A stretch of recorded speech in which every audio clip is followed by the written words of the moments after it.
সাংবাদিকতা শুনতে বেশ রোমাঞ্চকর পেশা মনে হলেও বাস্তবে অনেকটাই চ্যালেঞ্জিং।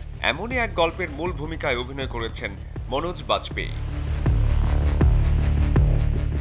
সিনেমার গল্পে দেখা যাবে বড় ধরনের একটি আর্থিক কেলেঙ্কারির রহস্য উন্মোচনে দিন রাত এক করে কাজ করতে থাকেন মনোজ।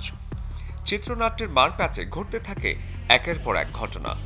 বাড়িতে হামলা থেকে শুরু করে আসে প্রাণনাশের হুমকিও।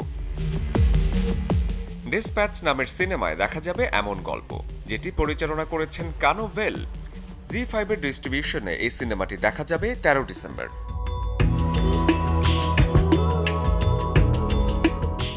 এদিকে একই দিন 12 ফেল নির্মাতা বিধু বিনোদ চোপড়া নিয়ে আসছেন জীবনের মোড় ঘোরানোর নতুন আরেক গল্প, যে ছবির নাম জিরোসের রিস্টার্ট।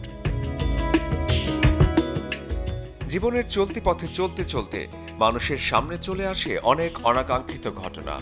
তবে সব সামলে নিয়ে নিজের ভুলে যাওয়া স্বপ্নগুলোকে কিভাবে আবারও জাগিয়ে তোলা যায়, সেই গল্পই দেখা যাবে সিনেমার দৃশ্যপটে।